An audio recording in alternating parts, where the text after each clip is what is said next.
बरोबर आम्ही दोघं मिळून शांती पाठ करतो. श्री गुरु आणखी आम्ही दोघं मिळून शांती पाठाला आता प्रारंभ करतो आहे. अशा कल्पनेमध्ये शांतीपाठ जर आम्ही केला तर निश्चित अशांतीची हिंमतच नाही हो तिथे येण्याची. अजिबात अशांती आम्हाला छळणार नाही. आणि हा अनुभव आपण सगळेजण घेऊया, शांतीपाठ म्हणूया. ओम सहना भवतु सहनो भुनक्तु सह वीर्यं करवावहै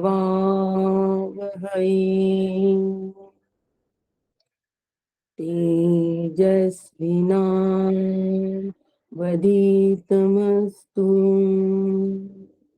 मा विद्विषावहै।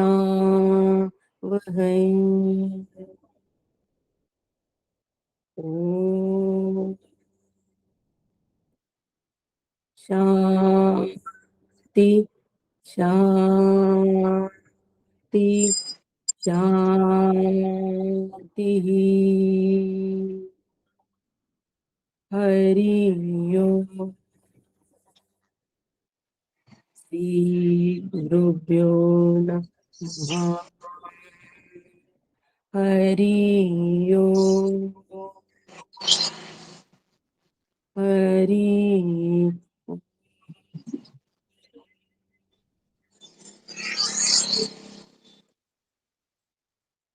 श्री गुरूंबरोबर केलेला शांतीपाठ, त्यामुळे शांती त्या ठिकाणी सेवेला हजर आहे. कोणाच्या? श्री गुरूंच्या. आणि आम्ही श्री गुरूंबरोबर असल्यामुळे आमच्याही. आणि असं त्या शांतीला आम्ही आमच्या बरोबर घेऊन आता चिंतनाला प्रारंभ करूया. म्हणून चिंतनामध्ये कोणतीही अशांती आम्हाला आमच्या चिंतनात बाधा टाकणार नाही, एवढ्या पूर्ण विश्वासासह पुढचं चिंतन आपण सुरू करू आहे. सुनील काका राम मंदिराच्या नवरात्र उत्सवामध्ये अत्यंत व्यस्त असल्यामुळे त्यांनी ही जबाबदारी माझ्यावर सोपवलेली आहे. सध्या तूर्त तरी प्रथम वल्ली जी आहे, प्रथम अध्यायामधली प्रथम वल्ली आहे, यातले आता फार थोडे श्लोक आपले राहिलेले आहे. आणि त्या श्लोकांमध्ये सुद्धा फार थोडा असा भाग समजावून सांगण्याचा राहिलेला आहे. त्यामुळे आता पूर्ण रामनवमी होईपर्यंत म्हणजे गुरुवारपर्यंत हा विषय संपूर्णपणे मीच घेणार आहे. आणि त्यानंतर मात्र 23 तारखेला म्हणजे सोमवारी श्रेय आणि प्रेयस विवेक जो आहे, तर हा विवेकाची जी सुरुवात तिसऱ्या वर जो आहे, त्या तिसऱ्या वराची काही सुरुवात मी घेणार आहे, सुरुवातीचा भाग मी घेणार आहे. पण ह्या विवेकापासून मात्र सुनील काका निश्चितपणे हा विवेक घेणार आहे. त्यामुळे साधक गण हो, आपल्याला एकदम धस्त होऊ नका देऊ, अरे बापरे असं होऊ नका देऊ. 23 पासून सुनील काका निश्चित अत्यंत महत्वाचा विषय जो आहे तो विवेक आपल्याला सुनील काकाच समजावून सांगणार आहे. पण तत्पूर्वी हे जे श्लोक आहे याचं आपण चिंतन माझ्या सकट आपण सगळे मिळून करू. ज्या वेळेला वर्गामध्ये टीचर नसतात ना, त्यावेळेला मग टीचर काय करतात, एक वर्गामधला कोणीतरी एक मॉनिटर निवडतात. कोणीतरी म्हणजे कोणी पण, त्यांची जी जशी इच्छा असते तशी, अधिकाराप्रमाणे निवडत नसतात ते. त्यांची जशी इच्छा असते त्यावेळी त्यांचं जे माइंडसेट असतं ना, त्या माइंडसेट प्रमाणे एक विद्यार्थी तिथे निवडतात आणि सांगतात सगळे मिळून अभ्यास करा. आणि त्याला फक्त सांगतात की तू फक्त सगळ्यांकडे लक्ष दे बस. आणि मग त्याच्या सकट सगळे मिळून अभ्यास करत असतात. आणि अशी संधी वारंवार यायलाही हवी. आपल्याला आपला अभ्यास करण्याची संधी केव्हा येणार? असं जर नाही हे केलं तर नुसतंच ऐकायचं हो. पण ते ऐकल्यानंतर मला ते पचलंय का, खरंच माझ्या अंगी येतंय का, खरंच मी चिंतनाला लागलोय का, ही संधी केव्हा उपलब्ध होणार? आणि अशा संधीचा फायदा घ्यायचा असतो. ह्या सुवर्ण संधी असतात. म्हणून सुनील काका रामरायाच्या नवरात्राच्या उत्सवामध्ये बिझी आहे. रामरायाने आपली परीक्षाच यावेळेला घेण्याची ठरवलेली आहे. की आता तुम्ही सगळे मिळून चिंतन करा या श्लोकांचं, की ज्यामध्ये कथाभाग आहे. त्या कथाभागामधून सार काढण्याचं जी चिंता आहे, ही कला तुम्ही ह्या निमित्ताने शिकून घ्या. आणि म्हणून सगळ्या साधक वृंदाला विनंती की माझ्या सकट आपण चिंतन प्रत्येक जण याचं वेग स्वतंत्र चिंतन करू. आणि स्वतंत्र चिंतनाला ती जी सवय आहे ती स्वतः या निमित्ताने लावून घेऊ. आपण आपल्या विषयाकडे वळूया. आज तरी सुनील काका येतील असं बरेच जणांची हे असेल.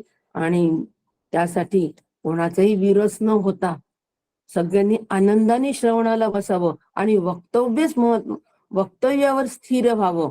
त्यासाठी म्हणून ही थोडीशी पूर्वपीठिका पार्श्वभूमी मांडली.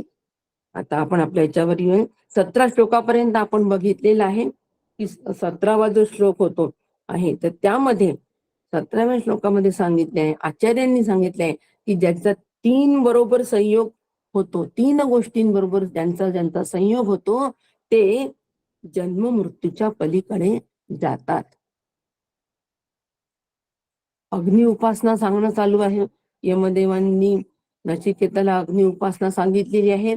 आणि ह्या अग्नि उपासनेमध्ये त्यांनी सांगितलं की अग्नि उपासना जर आम्हाला यशस्वीरित्या पार पाडायची असेल आणि त्या माध्यमातून जन्म मृत्यूच्या पलीकडे जर जायचं असेल, शांतीला जर प्राप्त व्हायचं असेल तर 3 पद्धतीचा संयोग आम्हाला आलेला असला पाहिजे. आणि ते 3 संयोग कोणते हे आपण मागच्या बघितलेले आहेत. ते 3 संयोग कोणते? अशांती परत प्रवेश केलेला आहे, काही हरकत नाही. मला त्याचा होणार नाही, पण बाकीच्यांना इको येत असेल किंवा असेल थोडं जरा त्या बाबतीत सावध असा. हे खूप महत्वाचं असतो की आपण टीचर नसताना शांत राहू शकतो का? फार महत्वाचं. टीचर असताना तर कोणी शांत राहतो, त्याच्यात काय एवढं. पण टीचर नसताना मला ते ट्रेनिंग जे शांतीचं आहे, माझ्या अंतःकरणाला जे शांतीचं ट्रेनिंग आहे ते आता कामी येत आहे का, हे तपासणे तेवढंच महत्वाचं आहे. साधकाला फार महत्वाची गोष्ट आहे, खूप महत्वाची गोष्ट आहे. आणि म्हणून माझी शांती मलाच जोपासायची आहे. दुसरा कोणीही ती शांती टिकवणार नाही, दुसरा कोणीही ती जोपासणार नाही. माझी मला जोपासायची आहे, माझी मला कमवायची आहे. फार महत्वाची. त्यामुळे 17वा श्लोक आम्हाला सांगतोय की तो जन्म मृत्यूच्या पलीकडे जातो अग्नीची उपासना केली तर. आता जन्म मृत्यूच्या पलीकडे जातो या ठिकाणी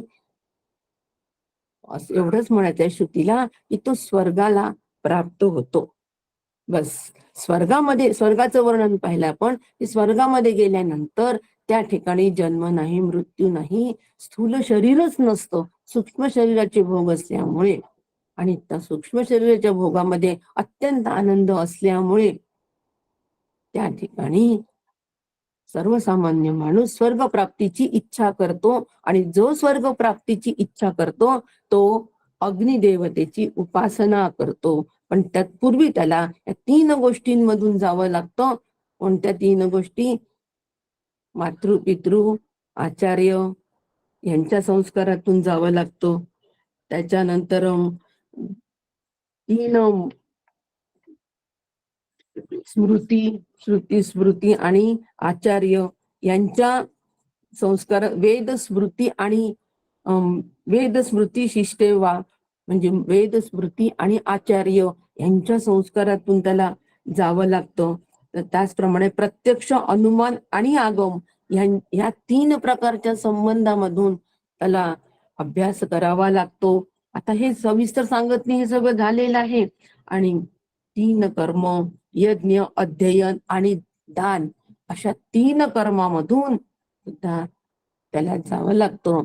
अशा ह्या 3 संबंधातून ज्या वेळेला तो साधक अग्नीची उपासना करतो, 3 संबंधाच्या ज्या वेळेला तो येतो, या 3 संबंधाच्या माध्यमातून ज्या वेळेला तो अग्नीची उपासना करतो, त्याच वेळेला तो जन्म मृत्यूला पार करतो. इथपर्यंतचा आपण सगळा सविस्तर भाग बघितलेला आहे. आणि आत्यंतिक शांती ह्याचा अर्थ या ठिकाणी ह्या श्लोकाच्या माध्यमातून सापेक्षिक शांती आहे, म्हणजे स्वर्ग लोकामध्ये मिळणारी शांती. परत स्वर्ग लोकांमधले भोग संपले की त्याला परत यावंच लागतं. मग आता हे आम्ही का समजून घेतोय एवढं?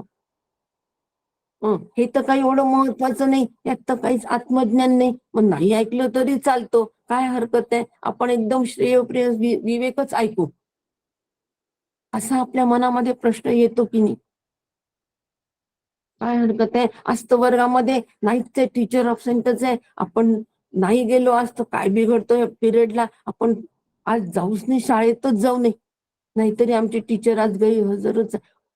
असं विचार करणं म्हणजे आम्ही आमच्या व्यक्तिगत अभ्यासाला, जो व्यक्तिगत अभ्यासाची संधी होती त्याला आम्ही काय केलंय आहे, आम्ही नक्की त्याला टाळलेलं आहे.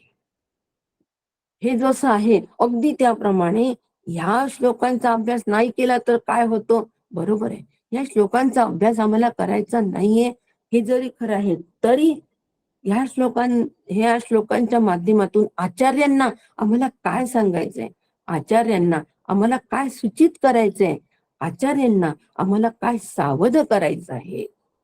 सावध होणे महत्वाचं असतं. जाऊ नका तिकडे, पलीकडे मोठा गड्डा आहे, आणि असं म्हटल्यानंतर आपण तिथेच थांबतो, सावध होतो की नाही.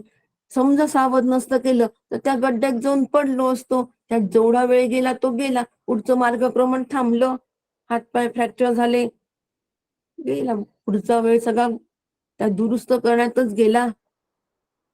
म्हणजे आम्हाला आचार्यांना या ठिकाणी ह्या श्लोकांच्या माध्यमातून सावध करायचंय. ब्रह्मविद्या सुरू करायच्या आधी सावधानतेचा इशारा इकडे दिलेला आहे, आणि म्हणून अत्यंत सावधान अंतःकरणाने आम्हाला हे ऐकायचंय. म्हणून स्वर्गाची नेमकी कल्पना काय आहे हे लक्षात आम्ही घेतलं, स्वर्ग प्राप्तीसाठी असलेली उपासना लक्षात घेतली, आणि ती उपासना करण्यासाठी 3 पद्धतीच्या कोणत्या संबंधातून आम्हाला यावं लागतं हेही आम्ही लक्षात घेतलं. 18व्या अशा पद्धतीने जर आम्ही कर्म आणि ज्ञान यांचे अनुष्ठान केले, कर्म आणि उपासना यांचं समुच्चय सांगितलं या ठिकाणी, कर्म आणि उपासनाचं समुच्चयाने फक्त आम्हाला स्वर्ग प्राप्ती होते, आणि स्वर्ग लोकामध्ये वैराज पदावर बसता येतं. मग आता आमच्या अंतःकरणामध्ये स्वर्ग लोकाची इच्छा राहावी का? आम्हाला सावध करतात आहे आचार्य, आचार्य सावध करतात आहे, असा दृष्टिकोन जर आम्ही लक्षात ठेवून पुढचं श्रवण केलं ना, तर आम्हाला सावधगिरीच्या सूचना सगळ्या प्रत्येकाला प्रत्येकापरीत मिळणार आहे. मी सांगणार नाही, आचार्यांकडून प्रत्येकाला त्या मिळणार आहेत. आणि म्हणून 18वा जो श्लोक आहे, या 18व्या श्लोकामध्ये श्रुती म्हणते आहे की जो त्रिणाचिकेत असा विद्वान पुरुष, आता त्या अग्नीला त्रिणाचिकेत असं म्हटलंय, म्हणून त्रिणाचिकेत म्हटलंय. त्या अग्नी उपासनेला नचिकेताचं नाव दिलेलं आहे, आणि त्रिणाचिकेत म्हटलंय म्हणजे 3 संबंधामधून पार, आम्ही हे 3 संबंध पार करून त्याची उपासना करायची आहे, त्याची ती वाट आहे. एवढा अधिकार प्राप्त करून मग ती उपासना केली तर ते फळ मिळतं. त्या उपासनेचा तो ती पात्रता, अधिकाराची ती हे काही मर्यादा आहे तेवढं. पण आता पुढच्या श्लोकामध्ये श्रुती आम्हाला म्हणते की जो त्रिणाचिकेत असा विद्वान पुरुष जो आहे, की त्यांनी आता हे तीनही संबंधातून पार येऊन सगळ्या पद्धतीचं ज्ञान मिळवलेलं आहे या उपासनेचं. मग विटा किती असाव्यात, अग्निचयन कसं असावं, आणि ह्या 3 गोष्टी मिळून अग्नीचे जो चयन करतो, म्हणजे त्याची निवड करतो त्या उपासनेची, त्यांनी काय होतं, त्या उपासनेने काय होतं, तर तो पतनाचे पूर्वीच मृत्यूबंध तोडून शोकाच्या पलीकडे जाऊन स्वर्ग लोकात आनंदाने राहतो. तो शोकाच्या पलीकडे जातो आणि स्वर्ग लोकामध्ये तो आनंदाने राहतो. तो शोकातीत होतो. समृत्यू पाशान पुरातः प्रणोद्य शोकातिगो मोदते स्वर्गलोके. ही श्रुती या ठिकाणी आम्हाला सांगते आहे. शोकातिगो मोदते स्वर्गलोके. शोक त्याचा नष्ट होऊन तो स्वर्ग लोकामध्ये स्वर्गाच्या त्या स्वर्गामध्ये आनंदाने राहतो. जर आचार्य आम्हाला असं सांगून आले आहेत की या ठिकाणी अग्निविद्येचा चयनाचं म्हणजे अग्निविद्येच्या अनुष्ठानाचं जे फळ आहे आणि स्वर्गप्राप्तीचा जो विषय आहे याचा उपसंहार या श्लोकांमध्ये करतात आहे. हा उपसंहार आहे आणि हा उपसंहार करून आले की किती प्रकारच्या विटा, कसं काय, हे सगळं त्याच्या ज्या धार्मिक कृतीजन्य अशी उपासना आहे ही ही सगळी उपासना समजून सांगितल्यानंतर त्याच्यापासून फळ काय मिळतं, तर तो मानसिक दुःखाचा अतीत जातो. आता मनुष्याच्या अनुभवाला येणारे जे दुःख आहे, हे दुःख जे दुःख आम्हाला अनुभवाला येतो, हे दुःख आम्हाला बाहेरच्या माणसांमुळे येतं का हो, बाहेरच्या परिस्थितीमुळे येतं का, थोडा विचार करा. हे दुःख जे आम्हाला येतो, आम्हाला जे दुःख वाटतं, वाईट वाटतो, शोक होतो, हा बाहेरच्या परिस्थितीमुळे येतो की दुःख मनामध्ये आहे म्हणून येतो? तर दुःख हे आतमध्ये आमच्याच मनामध्ये असतो. दुःख ही वृत्तीच आमची असते आणि त्याला आम्ही जोपासून ठेवलेलं असतं. म्हणून आम्हाला प्रसंगामुळे नक्की दुःख होतो. प्रसंगामुळे आम्हाला शोक होतो. पाहिलेच आपण शोकनिवृत्तीचे उपाय. शोकनिवृत्तीच्या उपायामध्ये कुठेही असं म्हटलं नाही की बाहेरची परिस्थिती बदला, बाहेरची परिस्थिती बदलण्यासाठी हे उपाय करा, असं कुठेच म्हटलेलं नाहीये. तर शोकनिवृत्तीसाठीचे उपाय आपण बघतो स्वाध्यायांच्या मध्ये, ते सगळे उपाय जे आहे हे आंतरिक स्थिती, ते उपाय सगळे आंतरिक स्थितीवर करायचे, अंतःकरणावर ते उपाय करायचे, अंतःकरणावर ते विचारांचा संस्कार करायचा आहे. जे काही उपाय आम्ही सूत्रात्मक बघतो आहे ते सगळे अंतःकरणावर ते संस्कार करून घ्यायचे आहे माझे. का करून घ्यायचे? कारण दुःख, शोक हे अंतःकरणाची वृत्ती आहे आणि ती वृत्ती निवृत्त आम्हाला करायची आहे. म्हणून मनामध्ये दुःखाचा अनुभव येतो. मनामध्येच राग द्वेष असतात आणि हे षडविकारच आपणास दुःख देतात. म्हणूनच मन एव मनुष्याणाम कारणम बंध मोक्ष असं म्हटलंय की नाही, की मनच कारण आहे, मनच बंधनाला कारण आहे, मनच मोक्षाला कारण आहे. हे दुःख जर मनातून निघून गेलं तर आम्ही मुक्तच आहोत. मूळच कशापासून मुक्ती हवी आहे आपल्याला? सुख दुःखापासूनच हवी आहे. सुख दुःखामुळेच या अंतःकरणावर अनेक हे होतात, बदल होतात त्याच्यामध्ये. ते बदल मात्र मग आम्हाला कधी चांगले असतात, कधी वाईट असतात. त्याच्यामुळे भरती ओहोटी, सुख दुःख, अनुकूल प्रतिकूल काय काय ते सगळं असतं. ते स्थिर असलं तर आम्ही पण स्थिर, त्या स्थिरत्वाचा आनंद काही वेगळा असतो. म्हणजे दुःख हे मनामध्ये हे पक्क झालं की नाही, पक्क करा. काही काही सिद्धांत अंतःकरणामध्ये पक्कीच केले पाहिजे, तोपर्यंत नाही हो. माझ्याच मनामध्ये दुःख आहे, माझ्याच मनामध्ये शोक आहे आणि म्हणूनच दुःख शोक हे कुठून, त्याची मूळ निवृत्ती कुठून करायची, मुळापासून करायची. आपण बाहेरचे प्रसंग बाहेरच्या परिस्थिती बदलत राहतो, म्हणून मग त्याचं मूळ उखडल्या जात नाही. मुळापासून त्याला काढायचंय. फक्त लक्षात ठेवायचं, श्रुतींचा अभ्यास कशासाठी करायचा?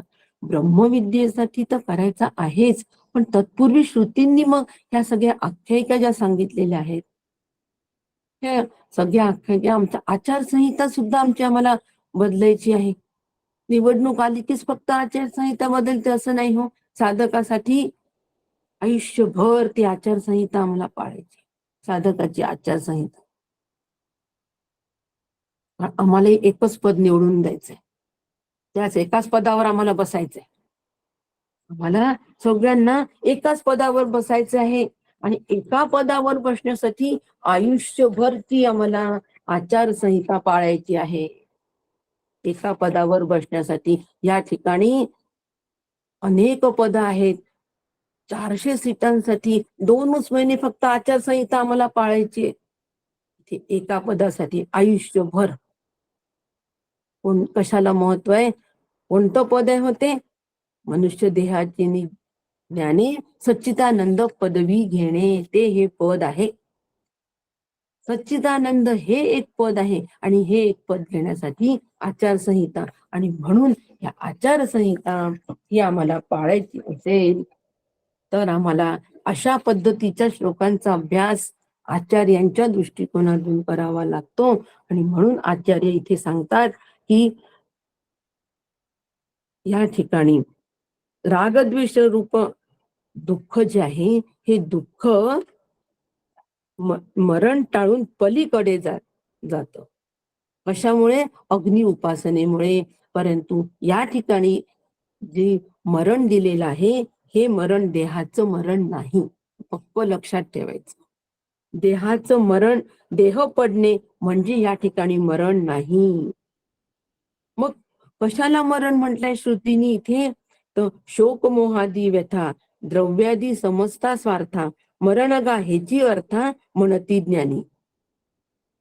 म्हणजे ज्ञानी लोक शोक व मोहादी, काकांची उभी आहे, काका म्हणतात ज्ञानी लोक शोक व मोहादी व्यथा द्रव्यादी सर्व प्रकारचे स्वार्थ यांना मरण असं म्हणतात. शोक मोह व्यथा द्रव्यादी स्वार्थ हे जे सगळं आहे याला मरण असं म्हणतात. आणि अग्नि उपासनेने काय होतं? ह्या सगळ्या याचं अग्नि उपासनेने हे सगळे शोक मोह व्यथा हे सगळे शांत होतात. पण केव्हा? देहपतनानंतर. हे सगळं देहपतनानंतर, म्हणजे अग्नीबरोबर ज्या वेळेला हा देह जातो त्यावेळेला हा सूक्ष्म देह त्या अग्नीच्या ज्वालांबरोबर स्वर्गात जातो आणि स्वर्गात गेल्यानंतर मग ह्या सगळ्या व्यथांमधून तो मुक्त होतो. म्हणून देह असताना ह्या सगळ्या व्यथा त्याला असतात, म्हणजे तो मरणाच्याच व्यथा तो सहन करत असतो. आणि देहपतनानंतर सूक्ष्म देहाने तो अग्नी ज्वालांबरोबर अग्नीची उपासना केली असते ना, म्हणून तो अग्नी त्यांच्यावर प्रसन्न असतो त्या जीवावर, आणि म्हणून तो सूक्ष्म देहाला घेऊन अग्नी स्वर्गात घेऊन जातो. नीट लक्षात घ्या. आपल्याशी याचा काही संबंध नाही, हे आपल्याला करायचं नाही, कारण आपल्याला स्वर्ग प्राप्ती नाही. पण आपल्याला हे का माहित असायला पाहिजे की मला हे जर करायचं नाही, याची जर मला पूर्ण माहिती असेल की का करायचं नाही, तर मी याच्या नादी लागणार नाही. म्हणून हे ज्ञान आवश्यक आहे. समोर गड्डा आहे, सांभाळून जा. तर मग आपण प्रत्येक पाऊल टाकताना गड्डा आहे का, गड्डा आहे का, हेच पाहत जातो की नाही. आणि अगदी त्याप्रमाणे म्हणून हे मरण पाहती डोळा देही असता चितकळा देह जे ग्रासती ज्वाळा जाती स्वर्गी. आणि म्हणून हे मरण जिवंत असतानाच ते पाहतात. या सगळ्या व्यथा दुःख जिवंत असतानाच त्यांना ते मरण पाहतात. पण देहपतनानंतर ज्वालांबरोबर स्वर्गात जातात. म्हणजे देह असतानाच आनंद उपभोगतात काही लोक? अजिबात नाही. म्हणून ते जीवन मुक्त नाही. म्हणून ते जीवन मुक्त नाही. देह असताना ह्या व्यथा त्या सगळ्या अनुभवतात, म्हणून ते मरण अनुभवतात आणि मरणानंतर ते स्वर्गामध्ये आनंद उपभोगतात. आम्हाला याच देही याच डोळा भोगू मुक्तीचा सोहळा. आम्हाला जीवन मुक्त व्हायचं आहे. आम्हाला आमची शोकनिवृत्ती आता ह्याच जन्मामध्ये देह ऍक्टिव्ह आमचं लाईफ असताना शोकनिवृत्तीचा आनंद घ्यायचा आहे. पंडित दृष्टी आम्हाला याच देहामध्ये विकसित करायची आहे. मरणानंतरची आम्हाला आनंद नको. मरणानंतर स्वर्गामध्ये स्वर्गलोकाचा आनंद नको. तिथे गेल्यानंतर शोकाची निवृत्ती आम्हाला नको. एवढं जरी या श्लोकाच्या माध्यमातून आमच्या लक्षात येत आलं तर आम्ही शोक निवृत्तीच्या उपायासाठी सूत्रात्मक अभ्यास करण्यासाठी तत्पर राहू. सूत्रात्मक अभ्यास, सूत्र लक्षात ठेवली, आचरण चालू. आणि म्हणून या श्लोकांच्या माध्यमातून आम्हाला आचार्य नक्की एवढं तरी सांगतात आहे की नेमकं आम्ही काय करावं. आणि पुढचा श्लोक आता या ठिकाणी आता उपसंहारच आहे. उपसंहारामध्ये आता आम्हाला श्रुती आम्हाला वर्णन पुढे करते आहे की हे नचिकेता, स्वर्गप्राप्ती करून देणारी अग्निविद्या मी तुला दिलीये. तू मला द्वितीय वराने मागितली सुद्धा ती अग्निविद्या. 19वा श्लोक सांगतोय आम्हाला ती विद्या तुम्हाला मागितली पण सर्वजण ह्या अग्नीच्या नावानेच तुझ्याच नावाने ह्या अग्नीला संबोधतील. म्हणून आता तू मला तिसरा वर मागून घे. आता तिसऱ्या वराकडे वाटचाल चालू आहे. 2 वर झाले. दुसऱ्या वराने सुद्धा अग्निविद्या साक्षात स्वर्गप्राप्तीचं साधन आहे. साक्षात स्वर्गप्राप्तीचं साधन आहे. मग आता आम्ही स्वर्गप्राप्तीसाठी मागे लागावं का? यज्ञ यागादी विधी, यज्ञ यागो विधी येणे नाही सिद्धी. वायाची उपाधी दंभ धर्म कोणासाठी? ज्याला जीवन मुक्त व्हायचं आहे त्याच्यासाठी. तो सगळा दंभ धर्म आहे. ज्याला स्वर्ग प्राप्तीच हवी असेल तर मग त्यांनी नक्की हे या पद्धतीने करावं. मग मात्र हे टाकावं आहे का? अजिबात नाही. पण ज्याला स्वर्ग प्राप्ती, पण लक्षात ठेवा पक्क की स्वर्ग प्राप्ती झाली तरी परत आम्हाला यावंच लागतो भोगायला. किती वेळेला जन्म यावे आणि किती वेळेला आपण फजित पावावे सांगा. फजितीच आहे ना. कमी फजिती सुरू आहे का सध्या आमची? केवढी फजिती आहो. आनंदाचा धनी आम्ही आहो आणि दुःखामध्ये लोळत आहो. जीव सुखाचा प्रवासी, दुःख जराही नको त्याची, परंतु दोन्ही तो सोसी अनिवार्यपणे. काय फजिती आहे त्या जीवाची. मूळचा सुखरूप असलेला अनिवार्यपणे सुख दुःख भोगतो आहे आणि त्या सुख दुःखामध्ये पीडित झालेला आहे जीव. आता या पीडित झालेल्या जीवानी नेमका काय विचार करायचा की या सुख दुःखाच्या पलीकडे नाही का जाता येणार मला? आणि असा विचार जर अंतःकरणामध्ये मूळ धरला असेल तरच आम्ही ह्या अग्नि उपासना समजून घेऊ. आणि ती कशासाठी आहे? माझ्या अंतःकरणामध्ये स्वर्गप्राप्तीची इच्छा आहे का? असेल तर ती आजच त्याचं मूळ वाढायच्या आधी, मूळ धरायच्या आधी काढून टाका. हे आम्हाला श्रुती सांगते, सावध करते. समोर गड्डा आहे, सावध. जरी दिसतंय तुला पण लक्षात ठेव रे बाबा. आणि म्हणून प्रसन्न झाल्या यमदेव नचिकेतांवर आणि प्रसन्न झाल्यामुळे 2 वर दिले आणि तिसरा वर एक न मागताच दिलेला आहे. त्या अग्नीला त्यांचंच नाव संबोधलेलं आहे. आणि तिसऱ्या वराचे आता स्मरण करून देतात आहे की बाबा रे, मला तुझ्या ऋणामध्ये राहणं योग्य वाटत नाही आणि म्हणून मला ह्या ऋणातून सोडवण्यासाठी तू तिसरा वर माग. पण तत्पूर्वी तिसरा वर नचिकेतांनी मागण्याच्या आधी आचार्य आम्हाला संबंध भाष्य सांगतात आहे. कारण तिसऱ्या वरापासून आता ब्रह्मविद्येला प्रारंभ होतो आहे. आणि तत्पूर्वी आचार्य आम्हाला या ठिकाणी संबंध भाष्य आम्हाला सांगतात आहे. म्हणून दुसरे वर स्वराग्नी स्वर्ग स्वर्गाग्नी तोची नचिकेताग्नी आता घेई मागोनी तिसरा वर.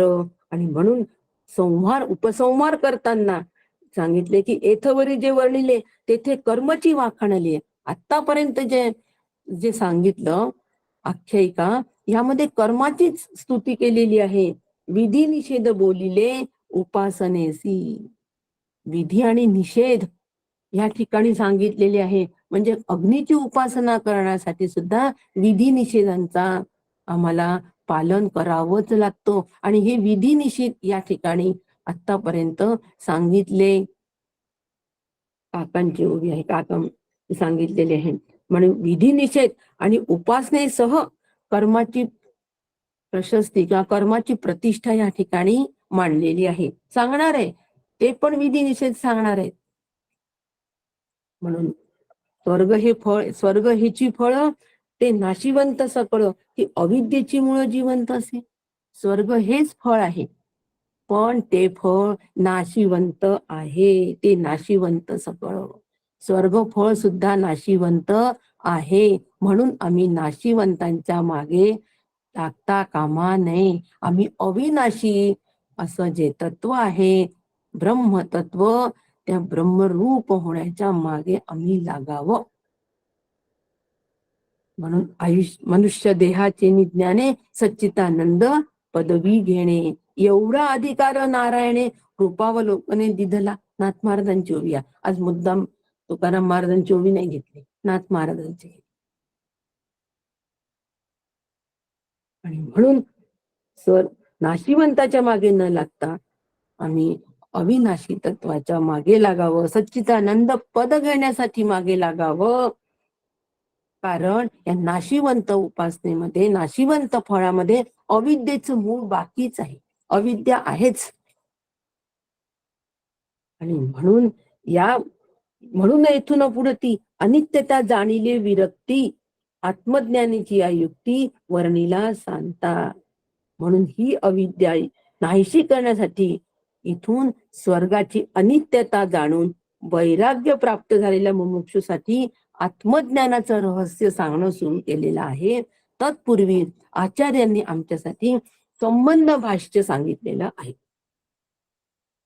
आता अनित्य फळामधून आम्हाला एकदम नित्य फळाकडे जायचं.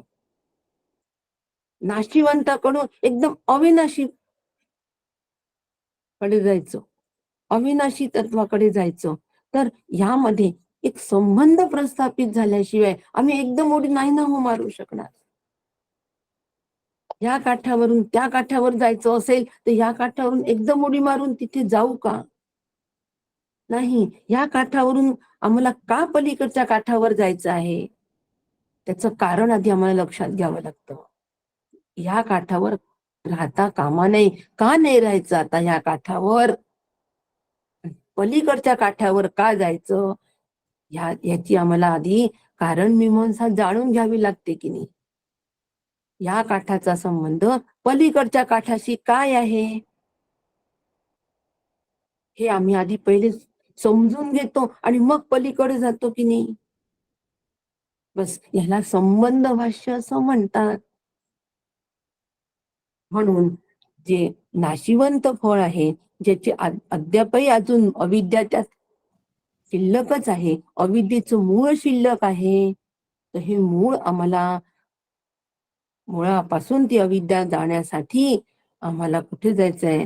अविनाशी फळाकडे जायचं आहे. तर त्याच्यामध्ये जो संबंध आहे हा लक्षात घेण्यासाठी संबंध भाष्य. आणि म्हणून तिसरा वर सुरू होण्याच्या तत्पूर्वी आचार्य या ठिकाणी संबंध भाष्य मांडतात. संपूर्ण तत्र आख्यायिका विद्यास्तुत्यर्थ आहे. कधी विसरायचं नाही. पठच्या संदर्भामध्ये या आख्यायिकेचं हे ध्रुवपद आहे की ही विद्यास्तुत्यर्थ आहे. म्हणजे ब्रह्मविद्येची स्तुती करण्यासाठी आहे. स्तुती आपण केव्हा करतो? ज्यावेळेला आपल्याला त्याच्याकडून काहीतरी मिळवून घ्यायचं असतं त्यावेळेला आम्ही त्याची स्तुती करतो. किंवा त्याच्यासारखं व्हायचं असतं तेव्हा आम्ही स्तुती करतो. मग ब्रह्मविद्येची स्तुती का करायची? कारण ती आम्हाला हस्तगत करायची आहे, आम्हाला ब्रह्मरूप व्हायचं आहे, म्हणून ती स्तुती आहे, लक्षात ठेवायचं. म्हणून आख्यायिका ब्रह्मविद्येचं महत्व सांगते आणि ब्रह्मविद्येचा विषयच परमात्म स्वरूप परब्रह्म आहे. संबंध भाष्य सांगणं सुरू आहे. संसाराची आत्यंतिक निवृत्ती आणि परब्रह्म प्राप्ती हे प्रयोजन, हे ब्रह्मविद्येचं उद्दिष्ट. पण हे आम्हाला अंगीभूत करायचं असेल, वेदांत शास्त्र ब्रह्मविद्या जर अंगीभूत करायची असेल तर अंतःकरण कसं असावं? अंतःकरण चकोरासारखं असावं. आपण केला याचा पण अभ्यास. अंतःकरण चकोरासारखं कसं असावं ही श्रुतीने आम्हाला आतापर्यंत आख्यायिकेमधून सांगितलंच आहे की नाना फळे पक्षी खाती, तेनेची तया होय तृप्ती, परी त्या चकोराचे चित्ती अमृत वसे. नाना फळे पक्षी खाती, अनेक फळं पक्षी खातात, त्यांचं पोट भरतो हो, आणि तृप्ती पण होते. पण पोट रिकामं झाल्यानंतर परत अतृप्त, परत नाना फळ्यांकडे त्यांना जावं लागतं हो, परत नाना फळांकडे जावं लागतं तृप्तीसाठी. अगदी त्याप्रमाणे आम्ही ज्यावेळेला सकाम उपासना करतो, स्वर्ग लोकांची इच्छा करतो, स्वर्ग प्राप्तीची इच्छा करतो, ते नाना फळं आहे. तृप्ती तेवढ्याच पुरती, पोट रिकामं झालं की परत यावं लागतं, पुण्य संपलं की परत यावं लागतं. आणि म्हणून आमचं अंतःकरण हे कसं असावं? चकोरासारखं असावं. ते फक्त अमृतच कण वेचतात आणि अमृत कणाचीच वाट बघतात आणि अमृताशिवाय दुसरं काहीही घेत नाही. नाना फळे नाही आणि टेम्पररी तृप्ती नाही. आता समजलं. म्हणून आमचं चित्त कसं असावं? अंतःकरणाची बैठक कशी असावी? तर ती बैठक आमची असण्यासाठी सगळ्यात महत्वाचं दैवी गुण संपन्न पाहिजे, श्रद्धेची आवश्यकता पाहिजे. हे सगळे मुद्दे आपण सविस्तर पाहिले आहेत मागच्या आठवड्यामध्ये. आज फक्त त्याचा उल्लेख करते आहे, ते फक्त सूत्र देते आहे. हे सूत्र ह्याप्रमाणे माझ्या अंतःकरणाची बैठक आहे का? ही बैठक जर असली तर मला पुढचा उपनिषदामध्ये असलेली ब्रह्मविद्या अंगीभूत होईल. चकोराचे चित्ती अमृत वसे. त्यासाठी श्रद्धेची आवश्यकता. श्रद्धा आहे का? सर्वांगीण विचार मी करतो आहे का? नचिकेतांनी केलाय सर्वांगीण विचार, मी करतोय का? ती आख्यायिका ऐकून तो गुण मी माझ्यात विकसित केला आहे का? सदाचार आहे का? आत्मसमर्पण आहे का? एकांतात जाऊन विचार करण्याची सवय मी स्वतः लावून घेतलीये का? आचारसंहितेचे पालन करतोय का? एका पदासाठी आचारसंहिता, 400 पदांसाठी नाही. मन एकाग्र आणि शुद्ध झालाय का? शुद्र बुद्धीकडून अक्षुद्र बुद्धीकडे वाटचाल होते आहे का? त्यासाठी नम्रता, विनयशीलता, अंतर्मुख चिंतनशील वृत्ती, ज्ञान जिज्ञासा, वैराग्य वृत्ती, अनासक्त वृत्ती इत्यादी गुणांनी मी संपन्न आहे का? तरच श्री गुरु मला भरभरून ज्ञान देणार आहे, तरच मला श्रुती माऊली भरभरून ज्ञान देणार आहे. सगळं ज्ञान भंडार माझ्यासाठी खुलं करणार आहे. श्रुती माऊलीने खुलच केलं आहे, श्री गुरूंकडून ते खुलच आहे. त्याच्यावर आवरण माझ्याकडून पडलेलं आहे, कारण माझी अंतःकरणाची जी बैठक आहे ना, ही चकोर चित्ती नसते. चकोराचे चित्ती अमृत वसे अशी माझी अंतःकरणाची बैठक नसल्यामुळे ब्रह्मविद्या त्या ठिकाणी रुजत नाही. म्हणून ती बैठक बसण्यासाठी श्री गुरूंची भक्ती फार महत्वाची आहे. ज्यासी नाही श्री गुरुचरण भक्ती, त्यास कैसी होईल विरक्ती, जरी पडले श्रुती स्मृती, शास्त्र व्युत्पत्ती केल्याही. म्हणून चकोराच्या चित्ती अमृत वसे ही माझ्या अंतःकरणाची बैठक. आणि म्हणून आचार्यांनी सर्वसामान्याची साधकाची अवस्था सर्वसामान्य साधक म्हणावा का हो? सर्वसामान्य जीव. साधक हा साध्य प्राप्त करण्यासाठीच असतो, तोच साधक आहे. आणि साध्य एकच, आयुष्याच्या कारणे सच्चिदानंद पदवी घेणे, तुकाराम महाराज. बस. आणि म्हणून सर्वसामान्य जीवाची अवस्था वर्णन केली आहे. की सर्वसामान्य जीव जो आहे हा अज्ञानी आहे, आणि ह्या जीवाला ऐहिक आणि पारलौकिक भोगांच्या इच्छा असतात. आणि ह्या इच्छा जर ह्या इच्छा जर अंतःकरणामध्ये कायम असतील तर ब्रह्मविद्या त्या ठिकाणी ग्रहण होणार नाही, असं आचार्यांनी संगती भाष्यामध्ये सांगितलेलं आहे. ऐहिक आणि पारलौकिक इच्छा, माझ्या अंतःकरणात ऐहिक आणि पारलौकिक इच्छा आहेत का, हे मी तपासलं पाहिजे, नक्की तपासलं पाहिजे. जाऊ द्या ना, ब्रह्मविद्या नंतर आहे, आपण नंतरच श्रवण करू.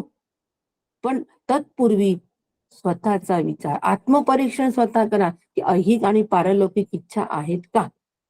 ठीक आहे, स्वर्ग प्राप्तीची इच्छा नसेल, पण ऐहिक इच्छा, ऐहिकामधली इच्छा असते, नक्की असते. एक उदाहरण देते, त्याच्यातून कळतं आपल्याला की ऐहिक इच्छेचा किती सूक्ष्म याच्यापर्यंत आम्हाला विचार करावा लागतो. एकच उदाहरण देणार मी फक्त, आणि पुढे जाणार, पण आज आपल्याला संबंध भाष्य पूर्ण करायचं आहे.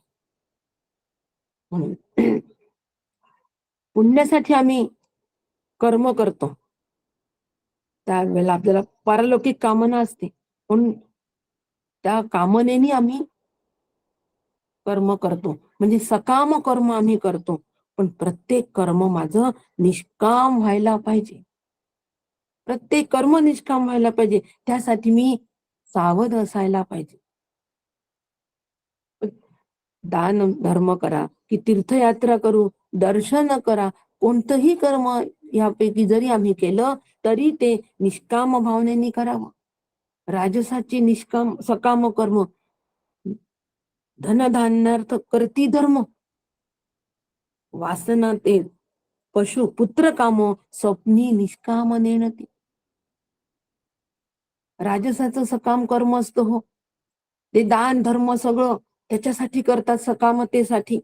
कारण पुत्र काम वासना त्या ठिकाणी असते, पण ह्या आमच्या ठिकाणी नसाव्यात. निष्कामताच असावी, प्रत्येक कर्मात निष्कामता असावी. एक उदाहरण, श्री गुरूंचे पाय आमच्या घराला लागले पाहिजे, असं आम्ही म्हणतो. श्री गुरूंचे पाय आमच्या घराला लागले पाहिजे, कशासाठी. इच्छा केली, इच्छा, श्री गुरूंचे पाय लागणे घराला, इच्छा केली. ही इच्छा अशी वाटते, काय मोठी इच्छा, अगदी खरंच संवादी इच्छा, मान्य. पण त्या संवादी इच्छेमध्ये सुद्धा काम असतो. आमच्या घराला ते पाय कशासाठी लागावे, आमच्या कुटुंबाचे अहिक हित साधावं. श्री गुरु आमच्या घरात आले तर आमच्या कुटुंबांचं कल्याण होईल. कोणतं कल्याण, शाश्वत कल्याणाच्या ह्याने करतो का मी, बिलकुल नाही. ऐहिक कल्याण त्यांचं होईल असं म्हणून श्री गुरूंचे पाय आमच्या घराला लागावे, ही सुप्त इच्छा अंतःकरणात असते की नाही ते सांग. आत्मपरीक्षण करायचं, मला कोणालाही दोष द्यायचा नाही, कोणत्याही अंतःकरणाला मी नाव ठेवत नाही हो. पण अंतःकरणामधले हे जे सूक्ष्म पदर आहेत ना, हे सूक्ष्म पदर ज्यांनी त्यांनी तपासायला पाहिजे. का तपासायला पाहिजे, कारण आता आम्हाला सूक्ष्म तत्वाचा अभ्यास करायचा आहे, तर अंतःकरण पण सूक्ष्म, अंतःकरण वृत्ती सूक्ष्मग्राहीच असायला हवी. म्हणून सूक्ष्म पदार्थ तपासायचा. श्री गुरूंचे पाय घराला लागावे, त्याच्या मागचा उद्देश आमचा खरंच काय असतो ते सांगा. घराला पाय लागावे म्हणजे प्रत्येक घरातील सदस्यांच्या अंतःकरणामध्ये आता ब्रह्मविद्येचा स्पर्श माझ्या श्री गुरूंच्या आगमनाने व्हावा, असा विचार जर आम्ही करत असू तर मग बरोबर आहे, श्री गुरूंचे पाय घराला लागावे. या इच्छेतून नक्की ही संवादी इच्छा आहे आणि ती तिकडे घेऊन जाणार आहे. पण ऐहिक कल्याण व्हावं असं जर वाटत असेल कुटुंबाचं, तर मात्र ती आम्हाला नक्की फसवल्याशिवाय राहणार नाही आणि इथे मी सावध असावं, या ठिकाणी मी सावध असावं. आणि म्हणून आम्हाला आचार्यांनी त्या ठिकाणी संबंध भाष्य या ठिकाणी सांगताना संबंध भाष्य सांगितलेले आहे की ही जी आख्यायिका आहे या आख्यायिकेमध्ये मागितलेले जे 2 वर आहे हे विधी निषेध स्वरूपाचे आहे आणि या विधी निषेध स्वरूपाच्या असल्यामुळे विधी विधी ते पाळी तर निषेधा ते गाळी. विधी पाळले पाहिजे, निषेध आम्ही निषेधात्मक कर्म टाळलं पाहिजे, परंतु ह्या 2 मंत्राच्या अंतर्गत असलेले जे विधी निषेध आहे यांनी आत्मतत्वाचे यथार्थ आणि सम्यक ज्ञान प्रतिपादन केलेले नाही. कारण मनुष्याच्या अंतःकरणामध्ये ऐहिक आणि पारलौकिक या दोन्ही कामना असतात आणि ह्या दोन्ही इच्छा ठेवून आम्ही मनुष्याचं जीवन जगत असतो. सूक्ष्म पदर असतात हो. एकदम आपण आपल्या याच्यावर बडाई मारण्याचं कारण नाही. आम्ही उपनिषद ऐकतो तर आमच्या मनामध्ये कसे असतील म्हणून सूक्ष्म पदर मी सांगितलं आधीच. असे प्रत्येकाने आपल्या अंतःकरणात डोकवा आणि कोणते सूक्ष्म पदर आहेत ते बघा. आणि म्हणून या ऐहिक आणि पारलौकिक इच्छा या 2 पूर्ण करण्यासाठी विधी आणि निषेध या 2 मंत्राच्या साहाय्याने सांगितलेले आहेत. मग कोणते विधी सांगितलेत या आतापर्यंतच्या मंत्रांमध्ये? अग्नि उपासनेचे जे मंत्र आहेत, अग्नि उपासना जी सांगितली आहे त्यामध्ये विधी कोणते सांगितलेले आहेत? तर दररोज संध्या करावी. अहम अहम अहम संध्या उपासितम, यावत जीव अग्निहोत्र जुहुयात, अग्निहोत्रम जुहुयात स्वर्ग काम, म्हणजे आमरण अग्निहोत्र करावे. अग्निहोत्र स्वर्गकामी पुरुषाने करावे. रोज संध्या करावी. आता हे सगळे जे आहेत हे सगळं विधी आहेत. पूर्वण्यवेह कर्माणी जी जी विशेष श्रद्धे समा, याचाही आपण कसा अर्थ धरतो की 100 वर्षापर्यंत कर्म करायला सांगितलंय ना, मग कर्म करायला उपनिषदांची आज्ञा आहे 100 वर्षापर्यंतच कर्म करा. पण काय करावं काय नाही ह्याचा सुद्धा आम्ही अग्नीची उपासना करताना विचार आम्हाला करायलाच हवा. म्हणून हे सगळे विधी आहेत, त्या उपासनेच्या सापेक्ष हे विधी आहेत. कशासाठी मग हे विधी आम्ही पाहिले?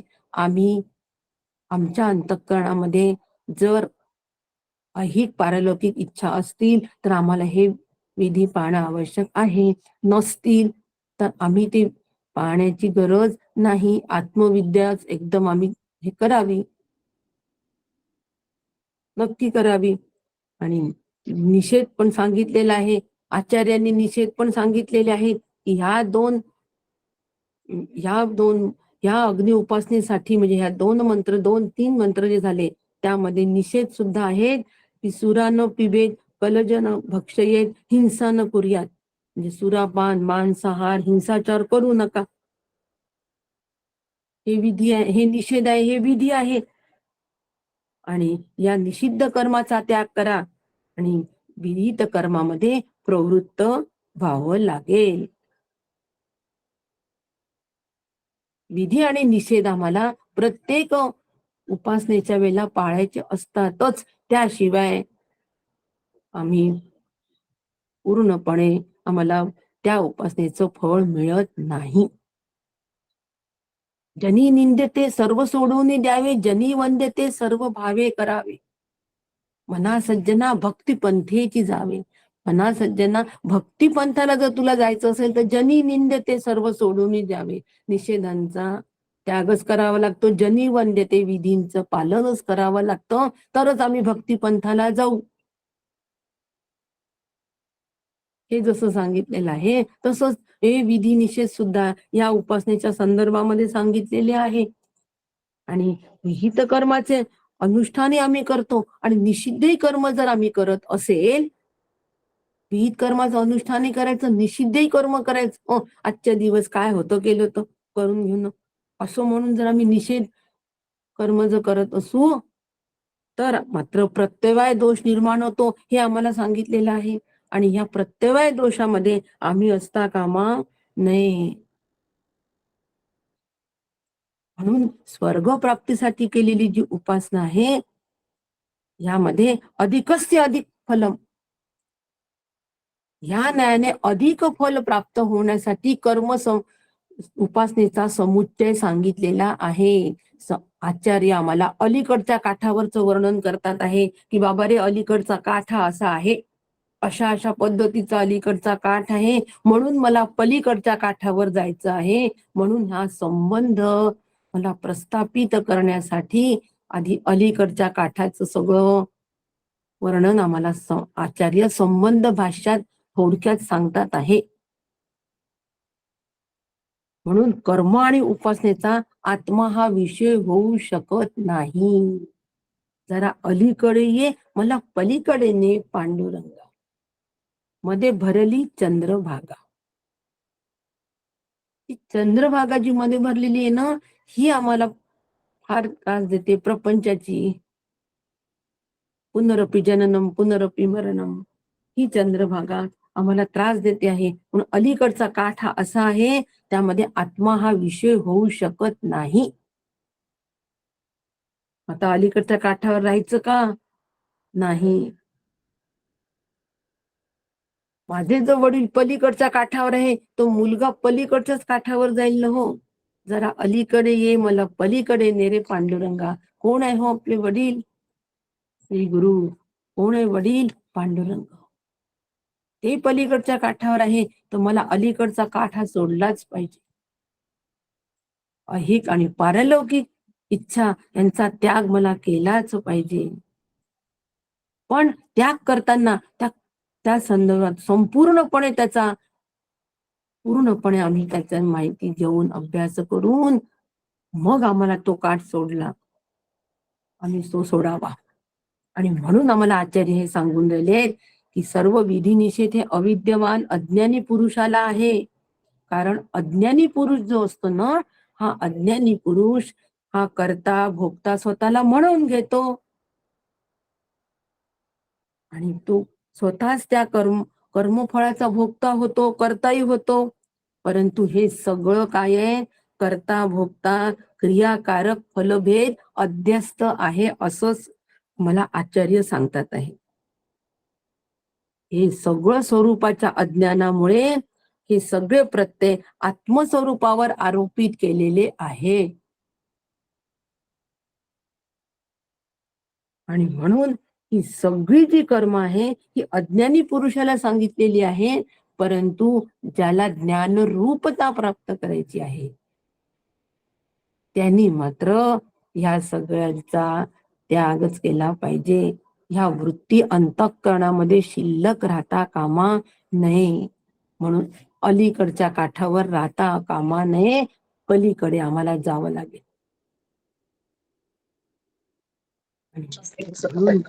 कारण कर्म हे कोणावर अवलंबून नसतं, कर्त्यावर आहे कर्म अवलंबून.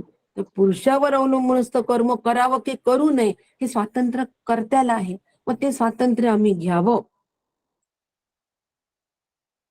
आणि आम्ही मुक्त व्हावं, जीवन मुक्त व्हावं. कारण आम्ही आमचं स्वतःचं स्वरूप अज्ञानामुळे समजून घेत नाही. म्हणून अज्ञान निर्मित अध्यास हेच या संसाराचं मूळ आहे, हेच कारण आहे. दुःख नैराश्य हेच या संसाराचं फळ आहे. त्यामुळे आम्ही या संसाराच्या चक्रामध्ये सापडता कामा नये. म्हणून आम्ही पुण्यकर्म जरी केलं, आम्ही स्वर्गात जरी गेलो तरी क्षीणे पुण्ये मर्त्यलोकम विशंती, गीतेने सांगितलेलं आहे. म्हणून पुनरपि जननम पुनरपि मरणम नाही. आम्हाला श्रुती सांगते सस्यामीव मर्त्यम पश्यते सस्यामीव जायते पुन्हा. पक्क लक्षात ठेवायचा हा दृष्टांत. आणि हा दृष्टांत लक्षात ठेवून कर्म करताना सावध असावं की ते आम्ही सकाम करतोय की निष्काम करतोय. श्री गुरूंचे पाय घराला लागावे, यात सुद्धा सकामता नसावी, निष्कामताच असावी. आणि हे सगळं विधिनिषेधात्मक असल्यामुळे त्याचं फळ संसारच आहे. अग्नी उपासनेच्या संदर्भातील उपासना या सगळ्या गती संसारांतर्गतच आहे. म्हणून संसार सागरातून जर आम्हाला मुक्त व्हायचं असेल, बरोबरची ही सगळी दुःख जर नाहीशी करायची असेल, तर त्यासाठी या संसाराचा अध्यास जो संसारास कारण असणारा जो हा अध्यास आहे, ह्या अध्यासाचा आम्हाला निराश करावा लागेल. म्हणजे स्वस्वरूपाचा अज्ञानाचा निराश आम्हाला केला पाहिजे. हे अज्ञान आम्हाला नाहीसं केलं पाहिजे. आणि ह्या अज्ञानाला विरोधी घटक जर कोणता असेल तर तमप्रकाशवत इति, म्हणजे अज्ञानाचा निराश करायचा असेल तर अंधाराच्या विरोधी असणाऱ्या प्रकाशाची आवश्यकता आहे हो. आणि हा प्रकाश या तिसऱ्या वरातून आम्हाला मिळणार आहे.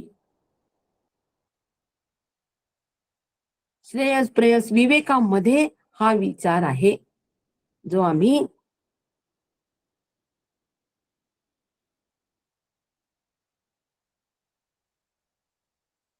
नाही वाचता आलं एवढ्या याच्यात, जो आम्ही तिसऱ्या याच्यामध्ये करणार आहोत. म्हणून याला अज्ञानाच्या विरोधी असणारं ज्ञान हेच एकमेव साधन आहे. ज्ञानाव्यतिरिक्त अन्य कोणतंही साधन नाही. म्हणून आम्हाला श्रुती सांगते की नान्यं पंथा विद्येयते, म्हणजे संसार निवृत्ती होण्यासाठी जीव ब्रह्मज्ञानाशिवाय अन्य कोणताही मार्ग नाही. हे आम्हाला श्रुती सांगते आहे पुढच्या मंत्रापासून. आणि म्हणून आचार्यांचं हे संबंध भाष्य अत्यंत महत्वाचं आहे. यासाठी आचार्यांनी हे संबंध भाष्य दिलेलं आहे. आणि ह्यानंतर आम्हाला तिसरा वर जो आहे, यमराज नचिकेताला म्हणते की तू आता तिसरा वर जो मागतोय ना, तो आता तू मला माग. आणि त्या तिसऱ्या वराची जी पूर्वपीठिका आहे, तिसरा वर मागण्याच्या पहिले जी पूर्वपीठिका आहे, ही पूर्वपीठिका आम्ही समजून घेणं खूप गरजेचं आहे. आणि ती पूर्वपीठिका या पुढच्या मंत्रामध्ये 20व्या मंत्रामध्ये दिलेली आहे. ती आपण उद्या बघणार आहोत. आज आपण या ठिकाणी थांबू. थोडा संबंध भाषामधला थोडा राहिलेला भाग, पुढच्या श्लोकाच्या मंत्राच्या अनुषंगिक राहिलेला भाग आणि पुढचे 2-3 श्लोक असं आपण उद्या त्याच्यावर चिंतन बघणार आहोत. आज या ठिकाणी आपण थांबतो. आज आपण इतकंच बघावं की अलीकडच्या काठावर जर मी उभा असेल तर मला पलीकडे जाण्यासाठी नेमकं काय करावं लागेल. एवढा जरी हा विचार आज अंतःकरणात दृढ झाला तरी आपण खूप काही साधलं हो. ते आपल्याला सगळ्यांना साधावं असं श्री गुरुचरणी प्रार्थना करते आणि या चिंतनाला विराम देते. रामकृष्ण. रामकृष्ण हरी बापू. कृष्ण हरी. रामकृष्ण हरी बापू.